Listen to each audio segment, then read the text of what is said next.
The bitter winter wind howled through Bismarck, North Dakota, carrying with it the sound of Lillian Andrews' desperate sobs as she pounded on the door that had just been slammed in her face. The year was 1885, and at 19 years old, Lillian found herself abandoned by the only family she had left in the world, with nothing but the clothes on her back and her mother's locket around her neck. "Please, Eleanor, it's freezing," Lillian begged, her voice growing hoarse as her stepmother's shadow disappeared from behind the frosted glass. "I did nothing wrong." The only response was the clicking of the lock and the sound of heavy footsteps retreating deeper into the house that had been her home since her father had married Eleanor 3 years ago. Before her father's death from pneumonia 4 months earlier, Lillian had endured her stepmother's cold demeanor and critical comments. But now, with her father gone, Eleanor had finally shown her true colors. "You've eaten my food and taken advantage of my hospitality long enough," Eleanor had declared earlier that evening, her eyes cold as the winter outside as she thrust a small bundle of Lillian's belongings into her arms. "Your father left everything to me, and I've no obligation to keep his grown daughter. You should have found a husband by now instead of burying your nose in those foolish books." Now, as the temperature dropped further and snow began to fall in earnest, Lillian hugged her thin woolen coat tighter around her body. The meager bundle containing a spare dress, her father's pocket watch, and a dog-eared copy of Pride and Prejudice offered little comfort against the brutal Dakota winter. Tears froze on her cheeks as she stumbled away from the house. The streets of Bismarck were nearly deserted, most sensible folk having retreated to their warm homes hours ago. The town had grown considerably since the railroad had come through, but in this weather it might as well have been abandoned. Lillian had no plan, no destination in mind. Her closest friend, Mary, lived on the other side of town, but in this weather, such a journey seemed impossible.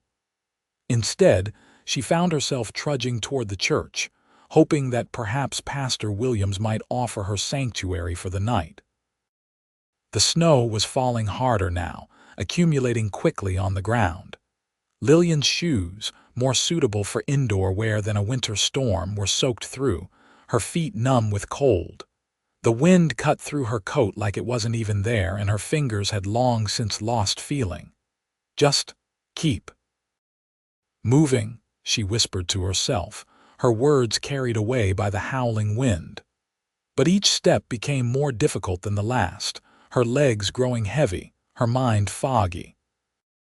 She didn't notice when she wandered off the main street, didn't realize she was heading toward the outskirts of town where the prairie stretched endlessly toward the horizon. All she knew was that she was so terribly cold and so very tired. When she finally collapsed, the snow seemed almost welcoming, like a soft bed inviting her to rest. As consciousness began to slip away, Lillian thought she heard the distant sound of hoofbeats, but surely that was just her imagination. No one would be out in such weather. No one would find her here, half buried in the snow. "I'll just close my eyes for a moment," she murmured, as the world around her faded to white. Xavier Morgan pulled his hat lower over his face, cursing the storm and his own stubbornness for insisting on riding to town today. He'd spent the last 3 days at his cattle ranch 15 miles outside of Bismarck, but supplies were running low, and he'd been determined to make it to town before the weather worsened. He hadn't counted on the storm picking up so quickly. Now, as he urged his horse, thunder back toward his ranch, visibility had deteriorated to almost nothing. The landscape was a blur of white, landmarks erased by the driving snow. "Just follow the fence line, boy," he encouraged his horse, patting the animal's neck. "You know the way home better than I do." At 26, Xavier was no stranger to harsh Dakota winters. He'd built his ranch from nothing over the past 4 years, arriving in Bismarck with little more than determination and the skills he'd learned working cattle in Texas. Now, with a modest but growing herd and a solid reputation for fair dealing, he was beginning to feel he'd made something of himself. Thunder suddenly balked, snorting and tossing his head. Xavier leaned forward in the saddle, squinting through the curtain of snow. "What is it, boy?" "What do you see?" That's when he spotted it, a dark shape against the white, half covered by drifting snow. At first, he thought it might be a fallen tree branch or perhaps a lost calf, but as he drew closer, his heart lurched in his chest. "Good Lord," he breathed, dismounting quickly and trudging through knee-deep snow to reach the still form. It was a woman, her face deathly pale, her lips blue with cold. For a terrible moment he thought he'd found a corpse, but then he caught the faint rise and fall of her chest. "Miss, miss," he called, dropping to his knees beside her. When she didn't respond, he quickly removed his gloves and pressed his fingers to her neck, feeling for a pulse. It was there, but weak and irregular. Without hesitation, Xavier shrugged out of his heavy buffalo coat and wrapped it around her still form. He gathered her in his arms, alarmed at how little she weighed, how fragile she felt against him. Her skin was ice cold, her clothing inadequate for the bitter weather. "Hang on, miss," he murmured, though he wasn't sure she could hear him. "I'm going to get you somewhere warm." With practiced ease, he mounted Thunder while still cradling the unconscious woman, settling her in front of him in the saddle. He wrapped one arm securely around her waist, holding the reins with his other hand. "Home, Thunder. Fast as you can, boy." The horse needed no further encouragement, seeming to understand the urgency of their situation. Xavier hunched forward, trying to shield the woman's body with his own as they pushed through the blinding snow toward his ranch. As they rode, Xavier found himself talking to the unconscious woman, partly to keep himself alert in the numbing cold, partly out of a desperate hope that his voice might somehow reach her. "My ranch isn't far. Got a good fire going before I left. We'll get you warmed up in no time." He glanced down at her still face, noting the delicate features beneath the mask of cold. "What were you doing out in this weather anyway? Don't you know better than to wander around in a blizzard?" There was no response, of course, but he kept talking anyway, a steady stream of words to combat the howling of the wind. "Name's Xavier Morgan. Most folks call me Zav. Got about 50 head of cattle, though I'm hoping to double that by next year if the weather holds and prices stay decent. Built the house myself. Nothing fancy, but it's solid. Keeps the cold out mostly." He wasn't sure how long they rode. The storm obscured all landmarks, and time seemed to stretch and distort in the white void surrounding them. But Thunder knew his way, and eventually, the welcome sight of Xavier's ranch house emerged from the swirling snow. The modest structure was built of sturdy logs, with a stable attached to one side. Smoke rose from the stone chimney, a promise of warmth within. Xavier had never been so relieved to see his own home. He managed to dismount without dropping his precious burden, then kicked open the door to his cabin. Inside, the fire had burned low but was still giving off heat. Xavier carried the woman to his bed, gently laying her down on the rough wool blankets. In the warm glow of the fire, he could see her more clearly now. Young, maybe 19 or 20, with long auburn hair matted with snow and ice. Her face, though pale with cold, was striking high cheekbones, delicate nose, full lips now tinged with blue. She wore a simple dress beneath her inadequate coat, both soaked through with melting snow. Xavier hesitated, knowing what needed to be done but uncomfortable with the impropriety of it. He was no doctor, but he knew the dangers of extreme cold. Her wet clothes would only draw more heat from her body. "Miss, can you hear me?" He tried again, tapping her cheek lightly. When she remained unresponsive, he sighed, his decision made. I'm sorry about this, but those wet clothes have to come off before you freeze to death. As respectfully as possible, Xavier removed her sodden coat, dress, and undergarments, his movements clinical and efficient. He averted his eyes as much as possible while wrapping her in every blanket he owned, placing her closer to the fire which he quickly stoked back to full strength. Once she was bundled up, he set a pot of water to heat on the stove, then went back out into the storm to tend to thunder. The horse deserved extra care after his heroic effort. When he returned, stamping snow from his boots, the woman remained unconscious, but her color seemed slightly improved. Xavier pulled a chair close to the bed and settled in to wait, wondering who she was and how she had ended up alone in the deadly winter night. Lillian first became aware of warmth. It enveloped her like a cocoon, seeping slowly into her bones.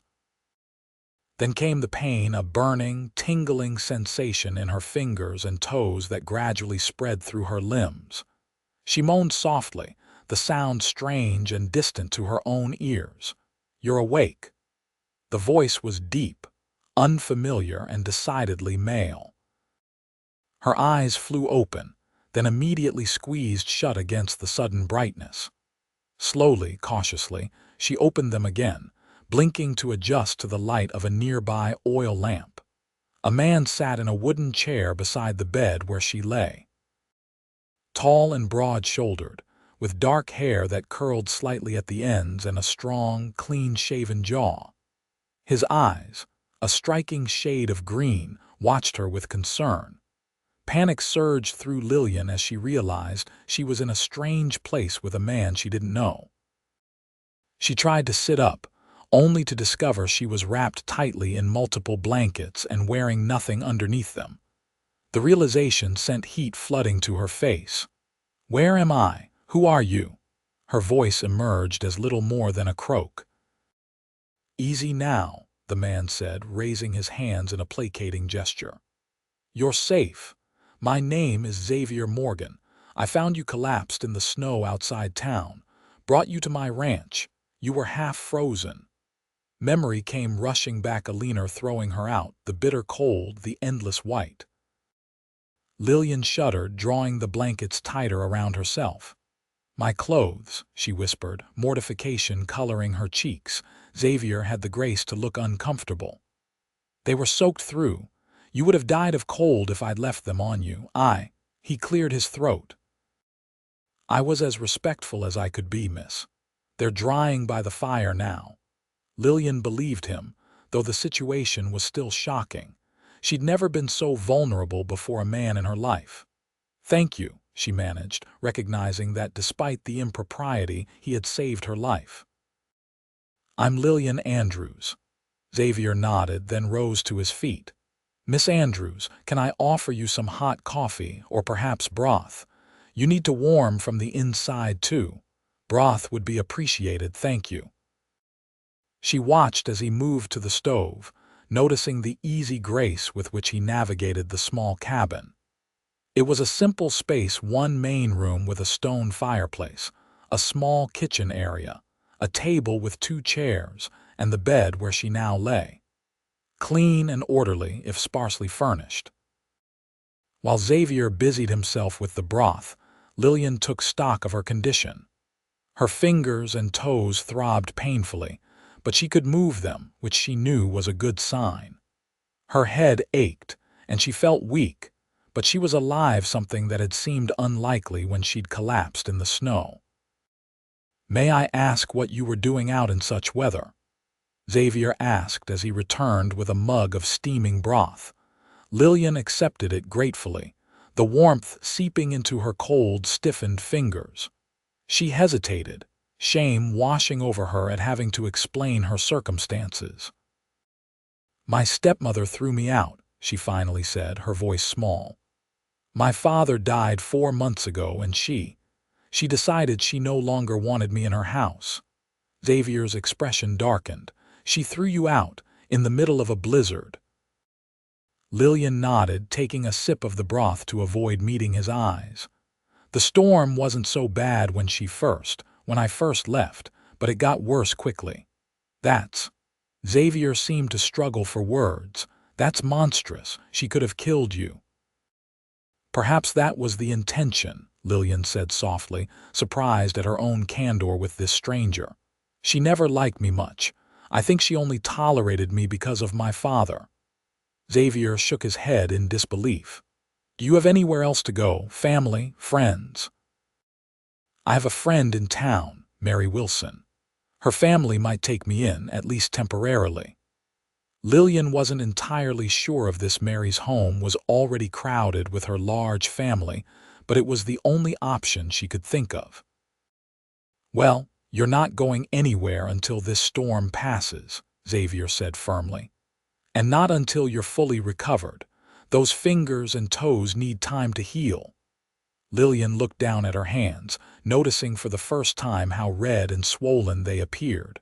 How long was I unconscious? About 4 hours. It's just past midnight now. Midnight. She had been thrown out shortly after dinner, around 6 o'clock. She had wandered in the cold for nearly 2 hours before collapsing. It was a miracle she had survived. I'm deeply in your debt, Mr. Morgan, she said, meeting his gaze directly. You saved my life. Something flickered in Xavier's green eyes, compassion, perhaps, or something deeper. Any decent person would have done the same, he said, though they both knew that wasn't necessarily true. Many might have ridden past, focused only on their own survival in the treacherous storm. Rest now, he added, taking the empty mug from her hands. We can figure everything else out in the morning. Where will you sleep? Lillian asked, suddenly aware she was occupying his bed. Don't worry about me. I've slept in the chair plenty of times. As if to demonstrate, Xavier settled back into the wooden chair, stretching his long legs toward the fire. Lillian wanted to protest, but found her eyelids growing heavy again, the ordeal of the day catching up with her. Thank you, she murmured, already drifting toward sleep. The last thing she saw was Xavier's gentle smile and the way the firelight caught in his dark hair, turning it to burnished copper. Sleep well, Miss Andrews, he replied softly. You're safe now.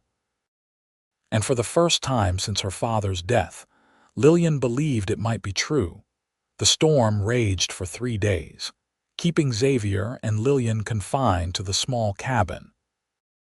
Under normal circumstances, such proximity between an unmarried man and woman would have been scandalous, but the harsh realities of frontier life often necessitated putting survival before propriety. By the morning after her rescue, Lillian's clothes had dried, and Xavier had discreetly left the cabin while she dressed. When he returned, stamping snow from his boots, she was sitting at his table, her hair neatly braided, looking remarkably composed given her ordeal. The animals are fed, he announced, hanging his coat by the door. Storm's showing no signs of letting up, though. Lillian nodded, folding her hands in her lap. I hope I'm not imposing too severely on your hospitality, Mr. Morgan. Xavier waved away her concern as he moved to stoke the fire. No imposition. Can't exactly turn you out in this weather, can I? His lips quirked in a half-smile. Besides, it's nice having someone to talk to besides the cattle. Over a breakfast of cornbread and coffee, they began to learn more about each other. Xavier told Lillian about his journey from Texas to Dakota Territory 4 years earlier, seeking land of his own after years of working other men's cattle. Never cared much for having a boss, he explained, refilling her coffee cup. Wanted something that would be mine, that I could build with my own hands. And have you built what you wanted? Lillian asked, genuinely interested. Xavier considered this, his green eyes thoughtful. Getting there. Ranch isn't much yet, 50 head of cattle, this cabin, the barn. But it's growing. Another few good years I might be able to add onto the house, increase the herd. He smiled suddenly, transforming his serious face. What about you, Miss Andrews? What were your plans before? Recent events? Lillian looked down at her coffee. I never had much opportunity for plans. My mother died when I was 12, and I kept house for my father until he remarried 3 years ago. After that, she shrugged slightly. Eleanor, my stepmother, made it clear my primary responsibility was to find a suitable husband. She was quite disappointed when I showed more interest in books than in the eligible men of Bismarck. You like to read? Xavier asked, nodding toward the small bundle of her possessions he'd recovered, where the edge of a book was visible. Very much. My father encouraged it, even though many thought it unnecessary for a girl. Xavier rose from the table and crossed to a small bookshelf on the far wall, a luxury Lillian hadn't expected in a bachelor's cabin. Not much of a collection compared to what you might be used to, but you're welcome to them while you're here. Lillian examined the shelf with interest. There were practical books on animal husbandry and agriculture, a Bible, and to her surprise, several novels, Cooper, Twain, and even a volume of Shakespeare. People are often surprised I can read at all, Xavier commented, noting her expression. Assume because I work with my hands, my mind must be simple. Lillian flushed, embarrassed to be so transparent. I didn't mean to imply you didn't, he assured her, but others have. My mother was a school teacher before she married my father. She made sure her children valued education, even after we moved to a ranch where books were less common than cattle. The mention of family prompted Lillian to ask, "Do you have siblings?" A shadow passed over Xavier's face. Had 2 brothers, lost them both in the war. Parents passed a few years back, it's just me now. I'm sorry, Lillian said softly, understanding the loneliness of being the last of one's family. Xavier shrugged, his expression clearing. It's the way of things, but it's why I came north. Too many ghosts in Texas. The conversation shifted to lighter topics as the day progressed. Xavier taught Lillian how to play checkers using a hand-carved set he'd made during a previous winter. She proved to be a quick study, winning their 3rd game, much to his mock chagrin. You're a natural strategist, Miss Andrews, he declared as she captured his final piece. Lillian laughed, the sound surprising her. She couldn't remember the last time she had laughed with genuine pleasure. Or perhaps you're just a generous opponent, Mr. Morgan. Xavier, he corrected her. If we're going to be snowed in together, might as well use Christian names. Then you must call me Lillian, she responded, feeling strangely liberated by the informality. As dusk approached, Xavier excused himself to tend to the animals again, bundling up against the continuing storm. Lillian used his absence to explore the cabin more thoroughly, noting the small touches that made it a home rather than just a shelter, the carefully crafted furniture, the colorful quilt on the bed, a sketch of a Texas landscape pinned to one wall. She was examining a photograph of a smiling family, presumably Xavier with his parents and brothers in happier times, when the door burst open, bringing with it a gust of snow and a frost-covered Xavier. All creatures accounted for and fed, he announced, stamping his feet and hanging his snow-encrusted coat by the door. Though that old hen is getting mighty irritated at being cooped up in the barn instead of her normal house. Lillian smiled, carefully replacing the photograph. I can sympathize with her frustration at confinement, though I'm certainly grateful for the shelter. Xavier's expression softened as he crossed to the fire, extending his hands toward the warmth. Speaking of shelter, I've been thinking. The chair isn't the most comfortable bed for more than a night or 2. Lillian tensed, uncertain where this conversation was heading. Xavier must have sensed her apprehension because he quickly added, I thought I might make up a pallet here by the fire for you and take back the bed. Or the other way around if you prefer the floor. Either way, we both get a more comfortable night's sleep." "Oh," Lillian relaxed. "Yes, that seems sensible, and you should have your bed back. I'll be perfectly comfortable by the fire." Xavier shook his head firmly. "Wouldn't be proper. You take the bed, I'll take the floor."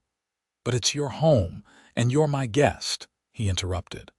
"My mother would rise from her grave and box my ears if I made a lady sleep on the floor while I took the bed." His tone made it clear the matter was settled, and Lillian didn't press further. Instead, she helped him prepare a simple supper of beans and salt pork, moving around the small kitchen area with growing confidence. As they ate, Xavier asked about her life in Bismarck, and Lillian found herself sharing more than she had intended: her father's loving but stern nature, her joy in teaching the young children at Sunday school, her dream of perhaps becoming a proper teacher someday. "You'd be good at it," Xavier observed. "You're patient. Explained those checker rules to me like I wasn't simple when I kept forgetting them." Lillian smiled at the compliment. "It was my mother's profession before she married. Perhaps it's in my blood, as your mother's love of books was in yours." The parallel seemed to please Xavier, his green eyes warming. "Funny how our parents shape us, even after they're gone." That night, after Xavier had made up his pallet by the fire and Lillian had retired to the bed, she lay awake listening to the howling wind outside and the steady breathing of the man who had saved her life. She should have been uncomfortable, even frightened, alone in a cabin with a man she barely knew. Instead, she felt safer than she had in years. The next morning, Lillian woke to the smell of coffee and bacon. Xavier was already up, cooking breakfast at the small stove. Through the cabin's single window, she could see the storm still raging, showing no signs of abating. "Good morning," Xavier greeted her, his voice cheerful despite the continuing bad weather. "Slept better on the bed than that chair, I hope." "Much better, thank you," Lillian confirmed, self-consciously smoothing her hair. Without a mirror or proper toiletries, she feared she looked a fright, but Xavier's appreciative glance as she joined him at the table suggested otherwise. The second day of their confinement passed in companionable activities. Xavier showed Lillian how to mend harness leather, his large hands surprisingly deft with the awl and wax thread. In return, she helped him darn several pairs of socks that had been awaiting attention. "Not how I'd usually spend time with a pretty woman," Xavier joked as they worked together at the table. "Usually I'd be trying to impress her with my riding or shooting, not my sock-darning skills." Lillian laughed, finding his straightforward manner refreshing after the artificial politeness of town society. "I find competence in everyday tasks far more impressive than showmanship, Mr. Morgan." "Xavier," she corrected herself. "That's so." He looked pleased. "Well, I'm competent at quite a few everyday tasks. Cooking, cleaning, mending. Man living alone has to be." "You've never considered marriage?" Lillian asked, then immediately blushed at her forwardness. "I apologize, that's much too personal a question." Xavier didn't seem offended. "It's a fair question. I've considered it. Hard to find the right woman out here, though. Most ladies in town aren't eager to marry a rancher 15 miles from civilization, with no other women for company and plenty of hard work from sunup to sundown." There was something wistful in his tone that tugged at Lillian's heart. "It would take a special kind of woman," she agreed. "Someone who values independence and isn't afraid of hard work." "Exactly." Xavier glanced at her with an expression she couldn't quite decipher. "What about you? Your stepmother's efforts to marry you off didn't work. Was that because the men weren't to your liking, or the institution itself?" Lillian considered the question carefully. "I've nothing against marriage in principle. My parents' union was a happy one. But I've seen too many women trapped in miserable marriages because they had no other options. I wanted more than just security. I wanted a partnership, mutual respect." She smiled ruefully. Eleanor thought such notions were ridiculous romanticism. "Doesn't sound ridiculous to me," Xavier said quietly. Their eyes met across the table, and Lillian felt a curious flutter in her chest, which she quickly attributed to the lingering effects of her ordeal in the snow. On the third day, the storm finally began to subside.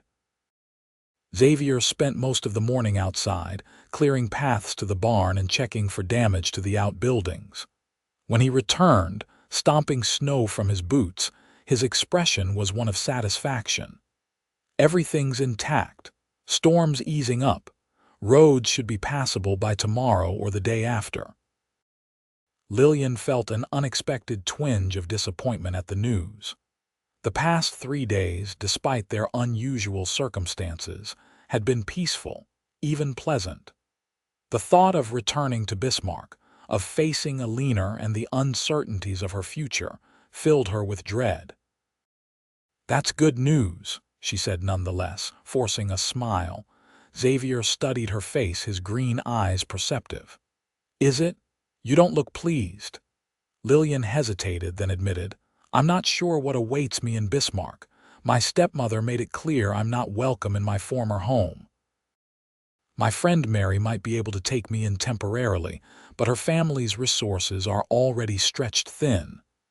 Xavier frowned, leaning against the doorframe. "You've no other family, no relatives who might help?" "None. My father was an only child, and my mother's family remained in Pennsylvania when we moved west. We lost touch after her death." A silence fell between them, broken only by the crackling of the fire and the muffled sounds of the wind outside. Finally, Xavier spoke, his tone careful.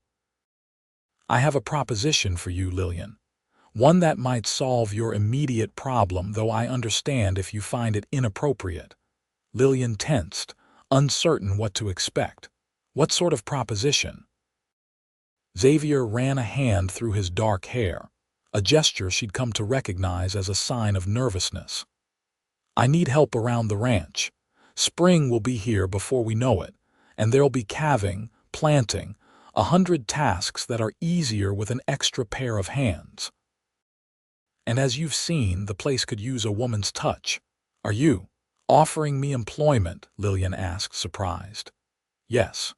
Room, board, and a small wage. You could stay in the cabin. I'd move to the bunkhouse out back. It's not much, but it's weathertight. There'd be no impropriety." The offer was unexpected, and Lillian found herself speechless. Part of her wanted to accept immediately. The ranch was peaceful, the work honest, and Xavier's company unexpectedly enjoyable. But another part of her recognized the potential for gossip, the raised eyebrows that would result from such an arrangement. "I appreciate the offer, truly," she said carefully. "But wouldn't people talk? A single woman living on the property of an unmarried man."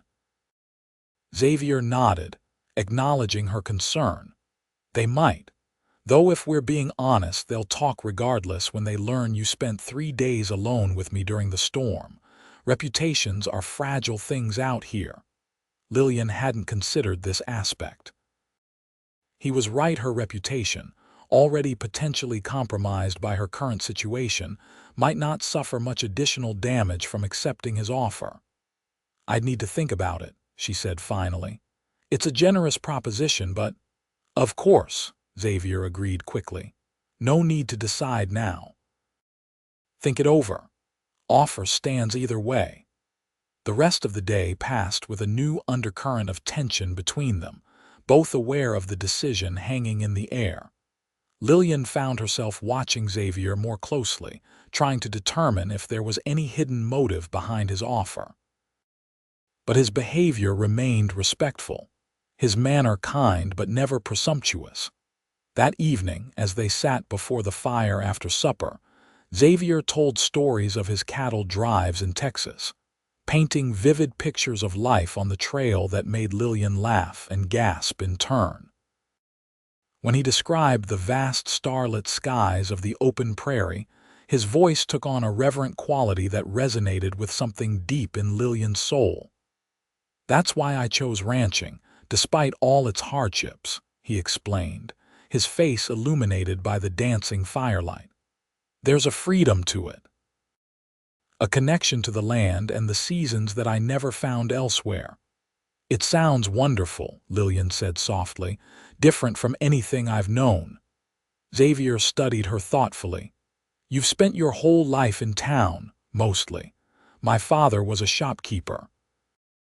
We came to Bismarck when I was 14 after the railroad arrived. Before that, we lived in St. Louis. And you never yearned for something different, something more." Lillian gazed into the fire, considering. "I suppose I did in my way, through books mostly. They were my escape when life felt too confined." "Books are well and good," Xavier said, "but there's nothing like experiencing the real thing. Feeling the wind on your face as you ride across open country, watching a new calf take its first wobbly steps, seeing the seasons change the land before your eyes."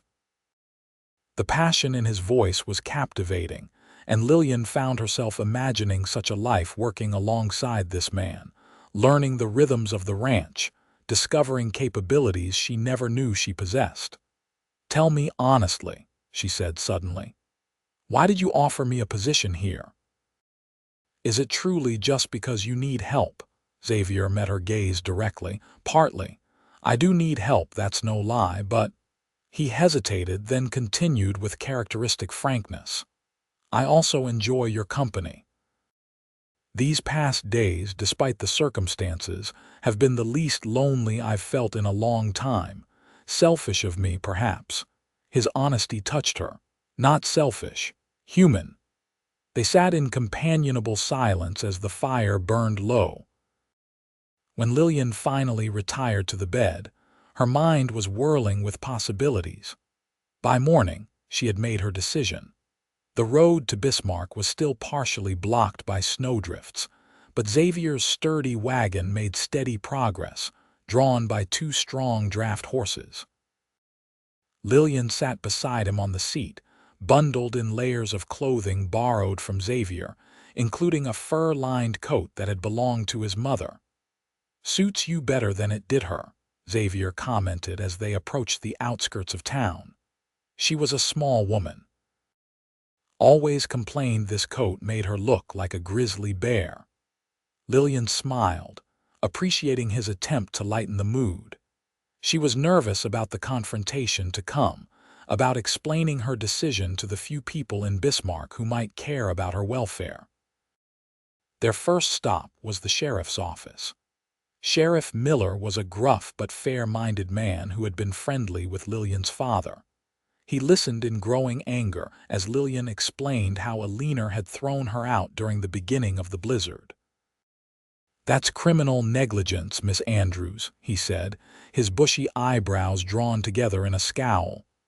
"Could be considered attempted murder in this weather. I've a mind to arrest her." "I don't wish to press charges," Lillian said firmly. "I only wanted to inform you of my circumstances and my decision to accept employment at Mr. Morgan's ranch." The sheriff's gaze shifted to Xavier, assessing. "Morgan, you run that spread about 15 miles east, correct?" Xavier nodded. "Yes, sir. Miss Andrews will have her own quarters." "Everything proper?" Sheriff Miller's mustache twitched. "Proper or not, there'll be talk. You understand that, Miss Andrews?"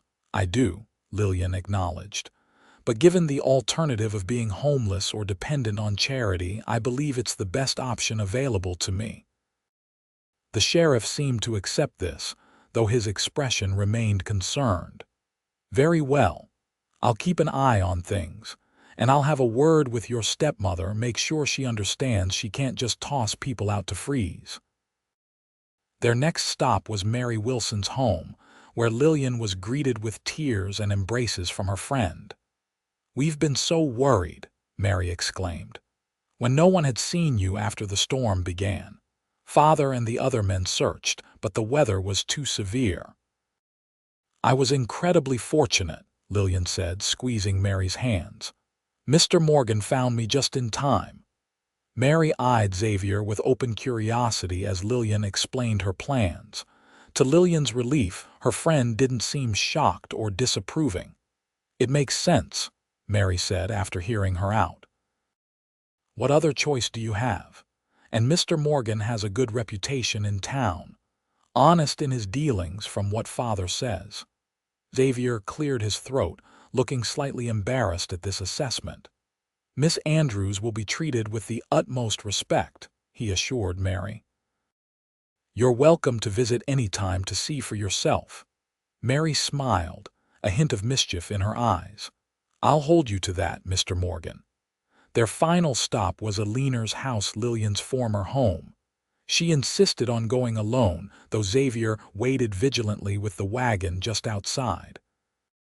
Aliner opened the door with her usual pinched expression, which transformed to shock at the sight of Lillian. You're alive, she said flatly, making no move to invite her inside. No thanks to you, Lillian replied, drawing on newfound strength. I've come for the rest of my belongings. My mother's jewelry, my books, and the portrait of my parents. Aliner's eyes narrowed. Your father left everything to me. Those items are mine now. Not the personal effects of my mother, who died long before you entered our lives, Lillian countered. Sheriff Miller agrees with me on this point. He suggested I bring him along, but I thought we might handle this civilly. The mention of the sheriff had the desired effect.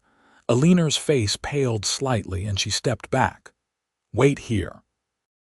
She returned moments later with a small trunk, which she practically thrust into Lillian's arms. Take it and go. I don't want to see you again. That makes two of us, Lillian said calmly. Goodbye, Aliner. As she turned to leave, Aliner called after her. People are already talking, you know, about you being alone with that rancher during the storm. No decent man will marry you now. Lillian paused, then looked back over her shoulder.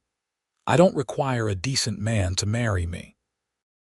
I've found something better, my independence. With that, she walked away, her head high, leaving her stepmother open-mouthed on the doorstep.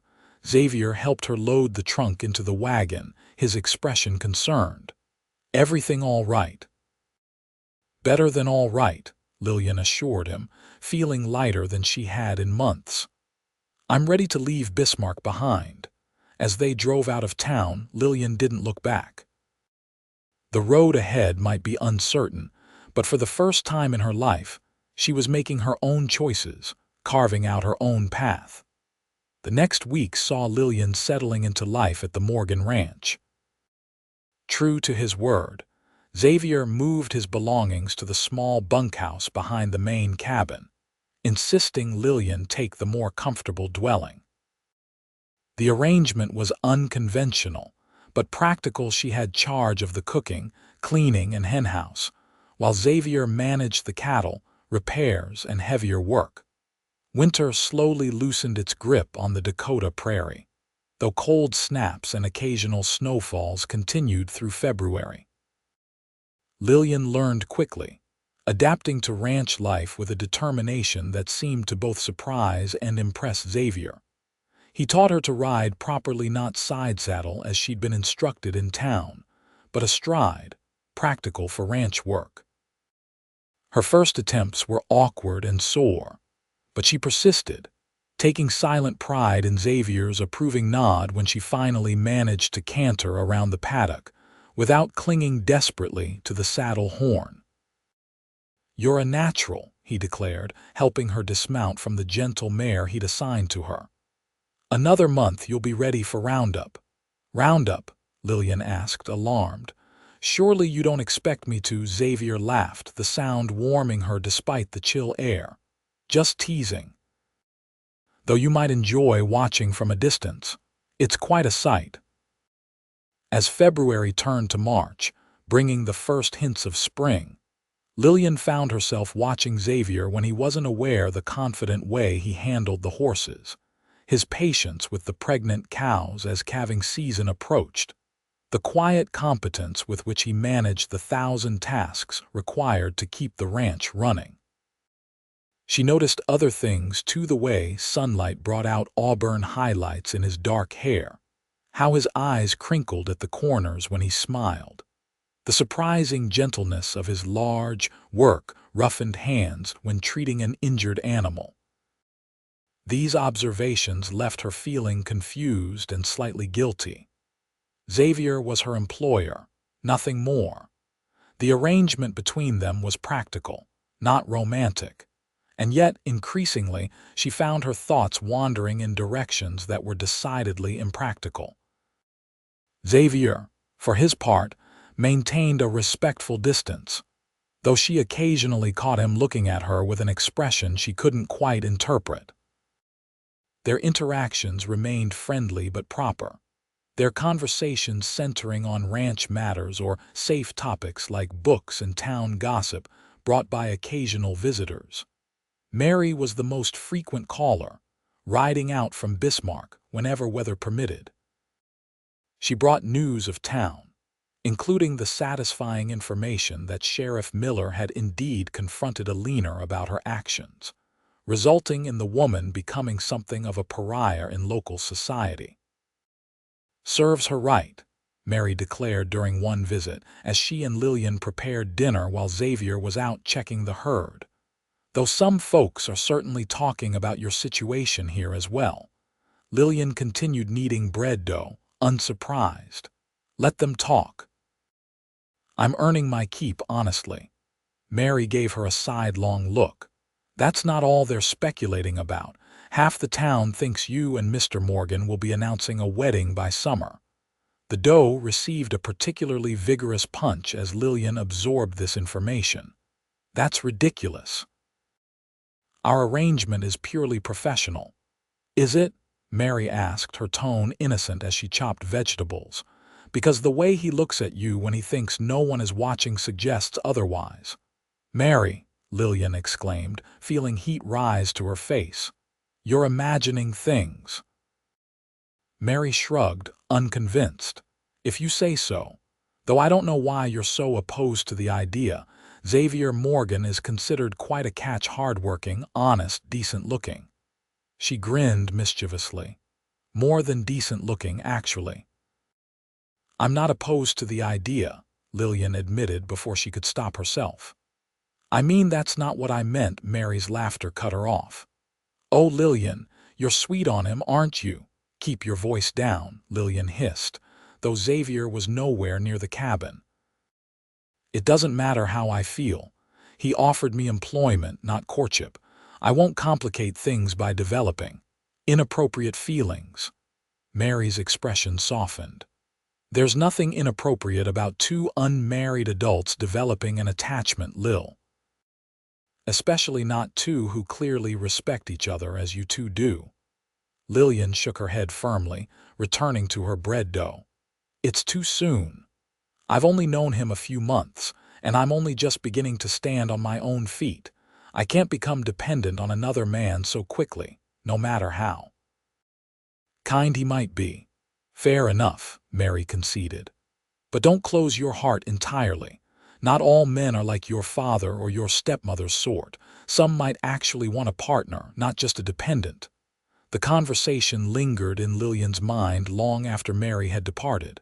Was Mary right? Did Xavier see her as more than just a hired helper? And if so, was she ready to consider such possibilities? Spring arrived in earnest by early April, bringing with it the miracle of new life. The first calves began to appear, wobble-legged and curious, their mothers protective and attentive. Lillian found herself utterly captivated by the tiny creatures, spending hours watching them frolic in the growing green of the pastures. It was during one such peaceful afternoon that something shifted between her and Xavier. She was sitting on the split-rail fence, observing a particularly adventurous calf testing its legs when Xavier joined her, leaning on the rail beside her. "Beautiful, isn't it?" he said softly. "Never gets old, watching new life find its way." Lillian nodded, smiling as the calf made a sudden, startled jump at a butterfly's passage. "It's wonderful. I never imagined ranch life could be so fulfilling." Xavier turned to look at her, something warm in his gaze. "You've taken to it remarkably well." Most town women would have run screaming back to civilization after the first week of hauling water and feeding chickens. "I'm not most town women," Lillian replied, meeting his eyes. "No," Xavier agreed quietly. "You're not." A moment stretched between them, filled with unspoken possibilities. Lillian became acutely aware of his proximity, of the clean scent of soap and sunshine that clung to him, of the slight roughness of his hand resting inches from hers on the wooden rail. "Lillian," he began, his voice low and serious. "I've been wanting to tell you," but whatever he intended to say was interrupted by the sudden arrival of a rider, approaching fast from the direction of town. They both turned, the moment broken as the horseman drew closer. It was a young man Lillian recognized as one of Sheriff Miller's deputies. He reined in his lathered horse, touching the brim of his hat in greeting. "Miss Andrews, Mr. Morgan. Sheriff sent me. There's been an accident in town fire at the general store, several buildings affected. Sheriff's organizing volunteers to help with rescue and salvage. Asked if Mr. Morgan might come, bring any hands he could spare." Xavier straightened immediately. "Of course, I'll saddle up right away." He turned to Lillian. "Will you be all right here alone?" "I might be gone overnight, depending on how bad it is." "I'll be fine," she assured him. "Go, they need you," he nodded, already moving toward the barn. "I'll leave Thunder in the paddock. If there's any trouble, he's fastest. You remember the way to the Johansson's place 2 miles west?" "Yes." "But don't worry about me. I can manage." Xavier paused, looking back at her with an expression that made her breath catch. "I know you can. That's what makes you special, Lillian Andrews."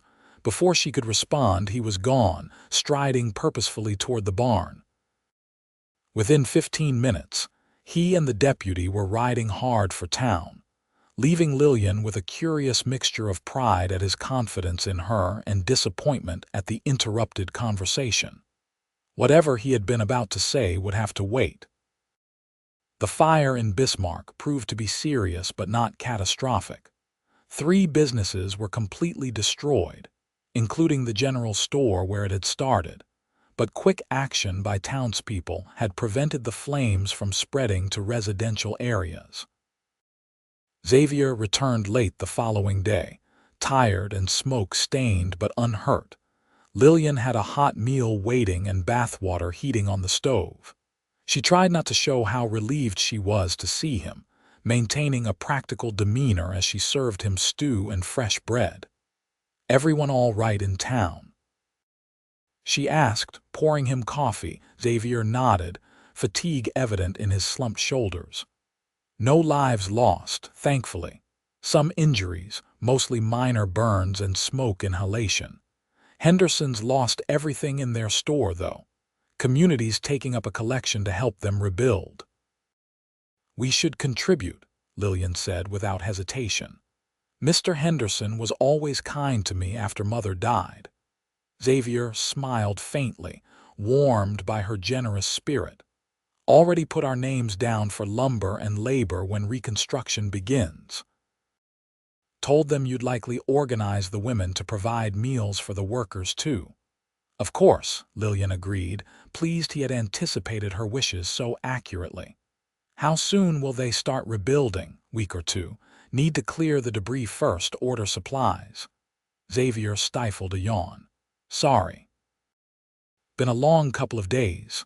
"Your bath will be ready soon," Lillian assured him. "You should rest afterward. The ranch chores are all done. I managed everything while you were gone." Xavier looked at her with something like wonder. "You did, all of it?" "Well, I didn't brand any cattle or break any horses," she clarified with a small smile. "But the essential things, yes. The animals are fed, eggs collected, garden tended. Even fixed that loose board on the chicken coop that's been driving you mad."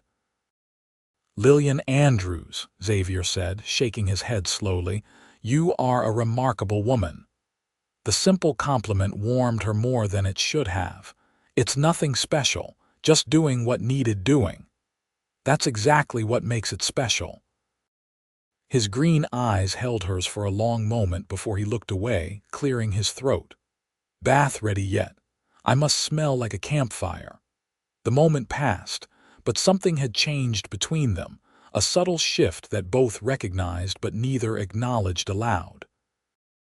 Over the next weeks, as spring settled fully on the prairie, and the ranch burst into a frenzy of activity, they fell into a rhythm of working together that felt increasingly like a partnership rather than an employer-employee relationship. Xavier began consulting Lillian on ranch decisions, valuing her practical intelligence and growing knowledge of agricultural matters. For her part, Lillian found confidence in her new skills, pride in her contributions to the ranch's success, and an increasing awareness that her feelings for Xavier had developed far beyond gratitude or friendly regard. Still, neither spoke of these deeper emotions, each perhaps waiting for the other to make the first move, both conscious of the complexities their situation presented. It was Mary who finally forced the issue, during a Sunday visit in late May. The three of them had enjoyed dinner together, after which Xavier excused himself to check on a pregnant mare, leaving the women to visit alone. As soon as he was out of earshot, Mary turned to Lillian with exasperation written across her face. "For heaven's sake, Lil, how long are you two going to circle around each other like shy schoolchildren? It's painful to watch." Lillian busied herself clearing the table, avoiding her friend's knowing gaze. "I don't know what you mean." "You know exactly what I mean.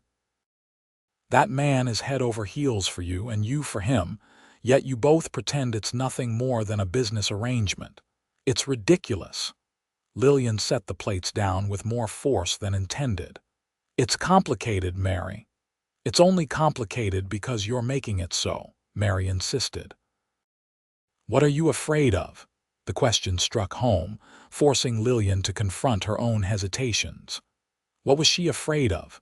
Losing her newfound independence? Being hurt? Or perhaps most frightening of all, discovering that the depth of her feelings wasn't reciprocated? "I'm afraid of misreading the situation," she finally admitted. "What if you're wrong? What if he doesn't feel that way about me? I could lose everything, my position here, my home, his friendship." Mary's expression softened. "Oh, Lil, I'm not wrong. Anyone with eyes can see how that man looks at you, but if you need more certainty—" She hesitated, then continued with a hint of mischief. "The town social is next Saturday. Why don't you ask Xavier to escort you? His response should tell you all you need to know." The suggestion was both terrifying and tempting. "Wouldn't that be forward of me?" "Forward," Mary laughed. "It's 1885, not 1850.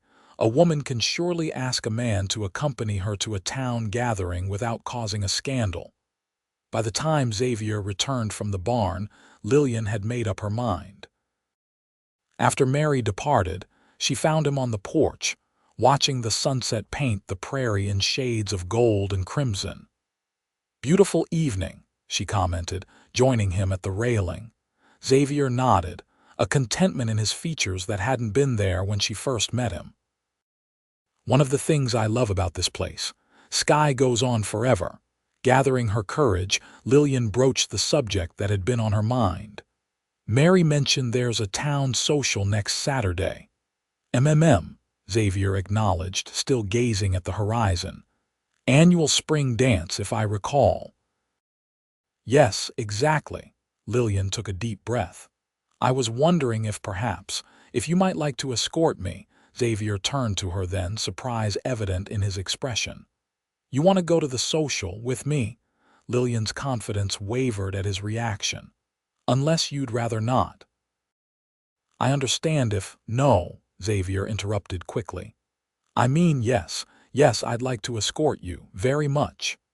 He ran a hand through his hair, a gesture she now recognized as a sign of nervousness. "I just didn't think you'd want to, that is, considering our unusual situation."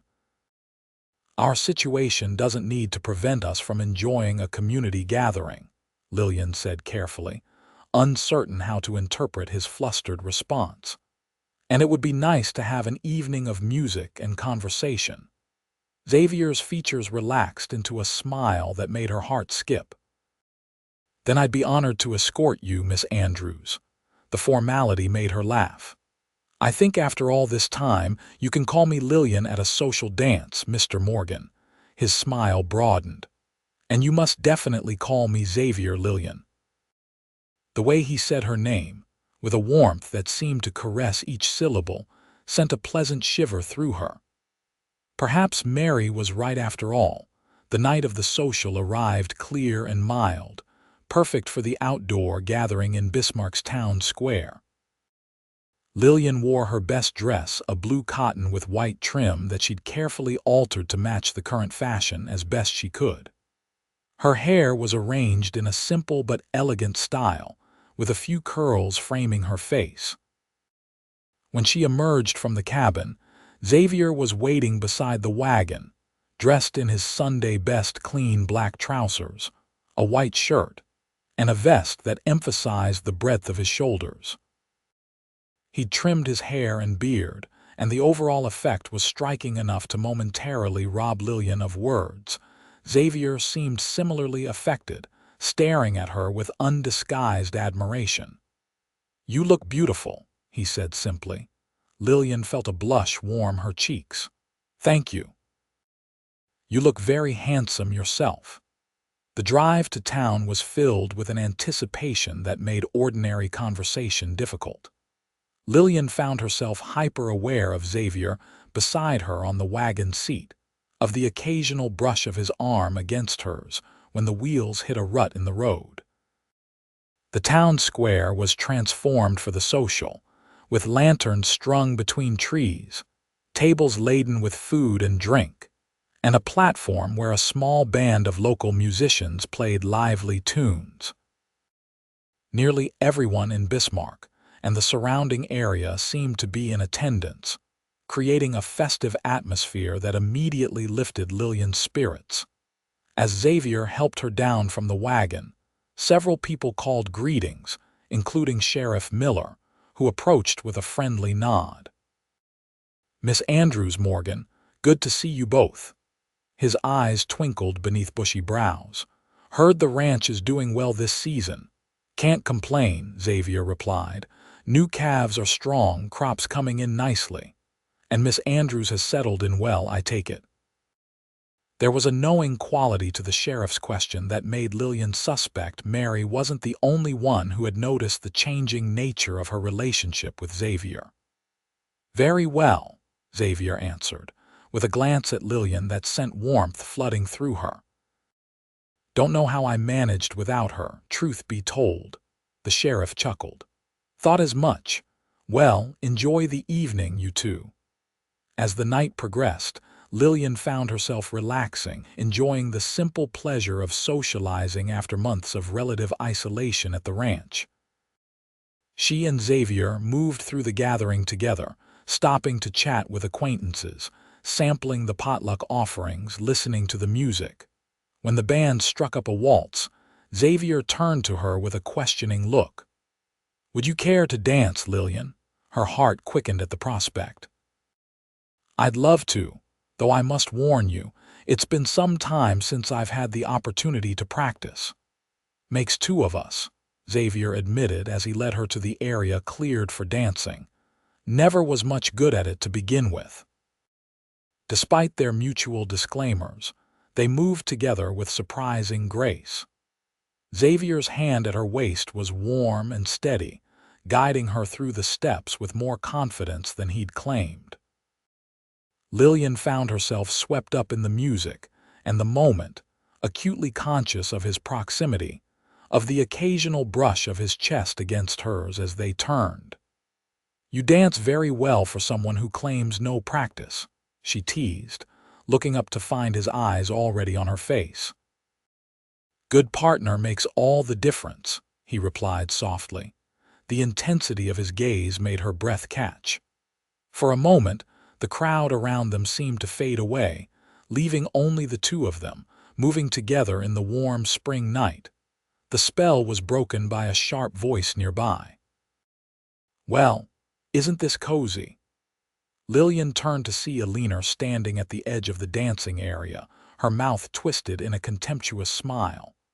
Beside her stood a thin, balding man Lillian recognized as Mr. Peterson, a widower known for his wealth and sour disposition. "Alina," Lillian acknowledged coolly, feeling Xavier's hand tighten slightly at her waist.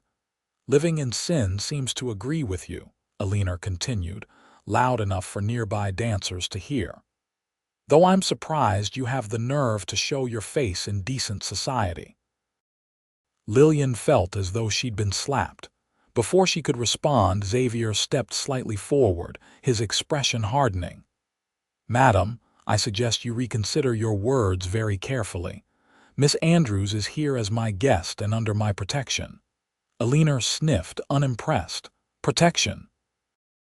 Is that what they're calling it these days?" By now, several people had stopped dancing to watch the confrontation. Lillian felt humiliation burning through her, despite having done nothing wrong. Alina had achieved exactly what she wanted: public embarrassment.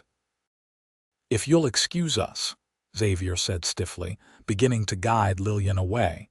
But Alina wasn't finished. "I always knew you were no better than you should be, Lillian. Just like your mother, putting on airs with her books and education, but willing to throw herself at any man who'd have her." The attack on her mother was more than Lillian could bear. She turned back, anger replacing embarrassment. "You will not speak of my mother that way. Unlike you, she was a woman of genuine kindness and integrity who never needed to tear others down to feel important." Alina's face flushed with anger. "How dare you speak to me like that, you ungrateful? That's quite enough, Alina." Sheriff Miller's authoritative voice cut through the tension as he stepped between the women. "This is a community celebration, not a place for personal vendettas." Alina glared at him. "Are you going to let these two flaunt their immoral arrangement in front of the whole town? What kind of example does that set?" The sheriff's bushy eyebrows drew together.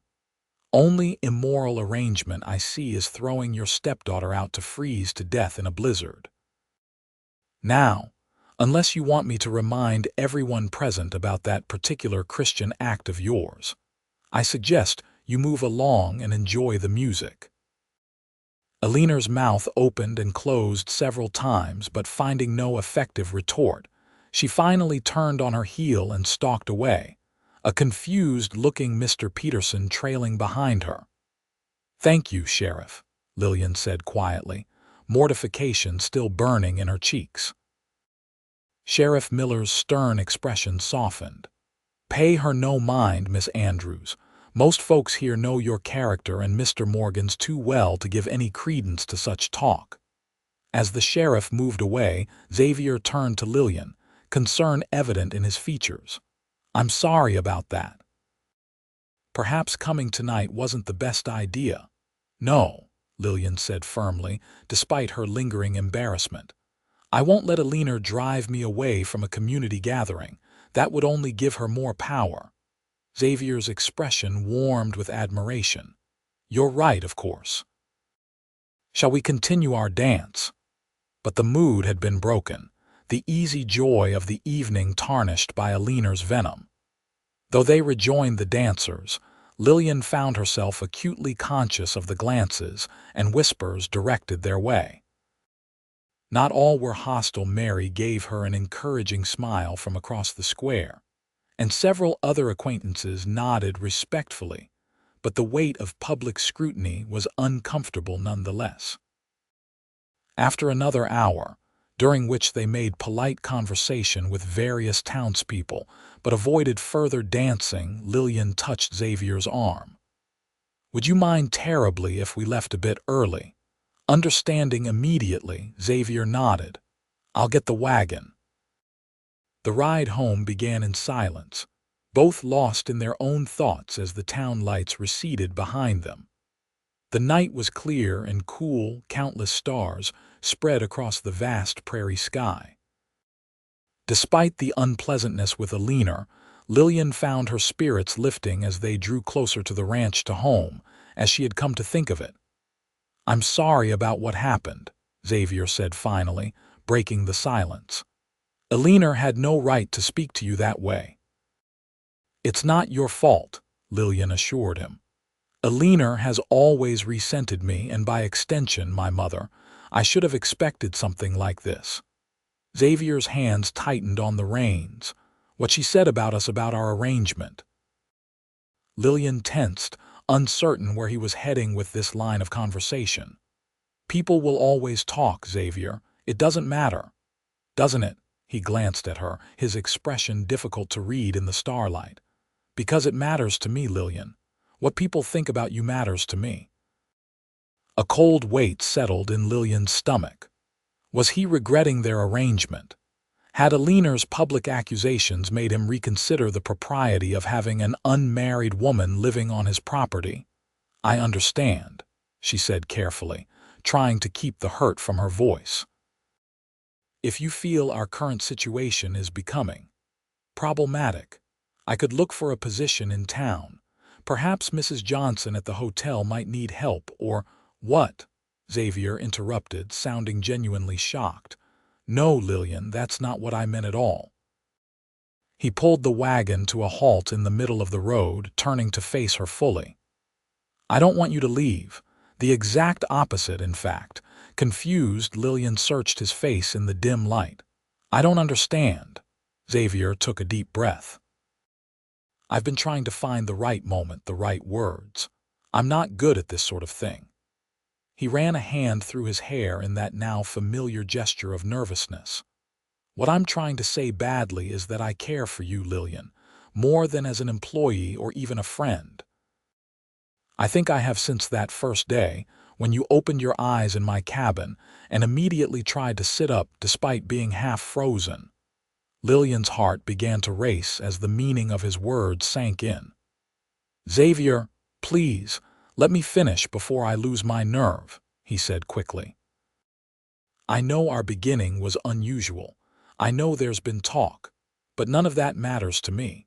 What matters is that these past months with you have been the happiest of my life. The ranch has become a home because you're in it. And I find myself hoping, perhaps foolishly, that you might feel something similar." Emotion swelled in Lillian's chest, too big to contain. "It's not foolish," she whispered. "I do feel the same." The confession hung in the air between them, momentous and fragile. Xavier reached out slowly, giving her time to pull away if she wished, and touched her cheek with gentle fingers. "Then perhaps," he said softly, "we should give the town something real to talk about." He leaned forward, closing the distance between them, and kissed her. It was a gentle kiss, tentative at first, then growing in confidence as Lillian responded, her hands coming up to rest on his shoulders. When they finally drew apart, both a little breathless, Xavier rested his forehead against hers. "I love you, Lillian Andrews.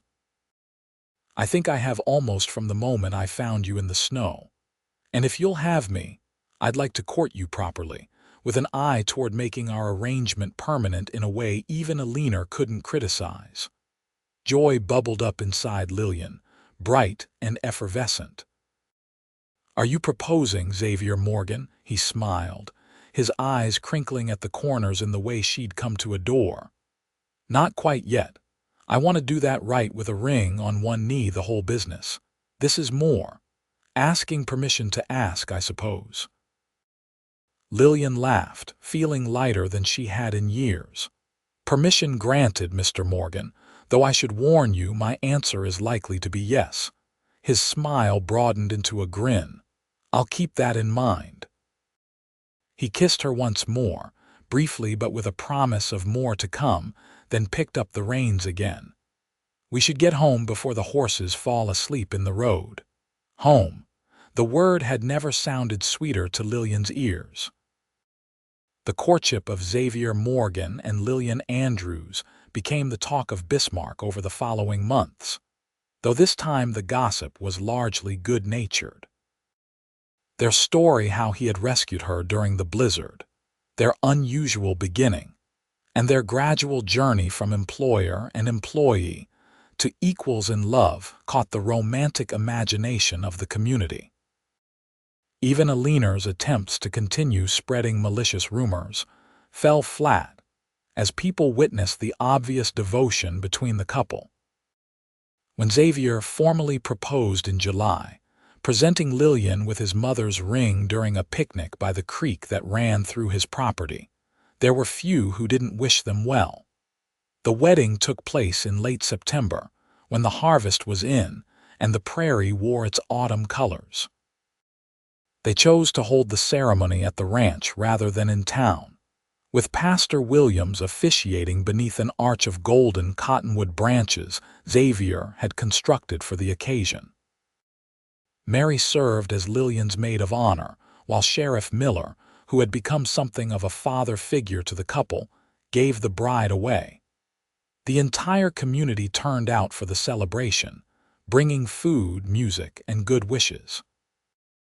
Lillian wore a simple gown of ivory silk that Mary had helped her make, with lace from her mother's wedding dress incorporated into the bodice. Her hair was adorned with wildflowers, and around her neck hung her mother's locket, a tangible connection to the family she had lost. When Xavier saw her walking toward him across the yard where they had worked side by side for months, his expression of wonder and love was all the validation Lillian needed that she had made the right choice. "You are the most beautiful thing I've ever seen," he whispered as she reached him, his green eyes shining with emotion. "Even more than a new calf taking its first steps." She teased gently, remembering his earlier words. His laugh was warm and full of joy. "Even more than that, though it's a close contest." Their vows were simple but heartfelt, promises to love, honor, and cherish, to stand together through the hardships and joys that prairie life would inevitably bring. When Pastor Williams pronounced them husband and wife, and Xavier kissed her before their assembled friends and neighbors, Lillian felt as though her heart might burst with happiness.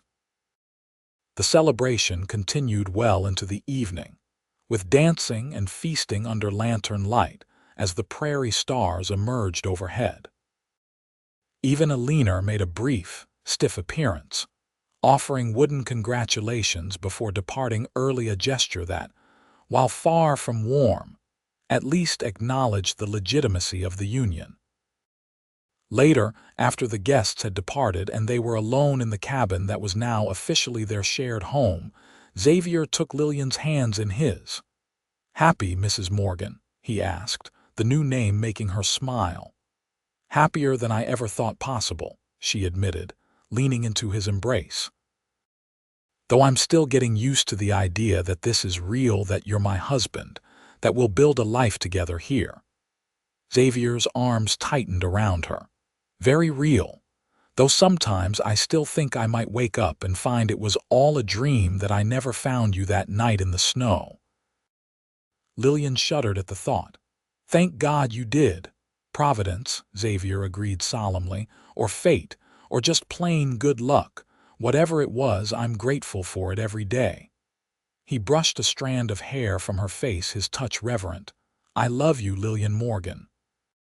The new name sent a thrill through her.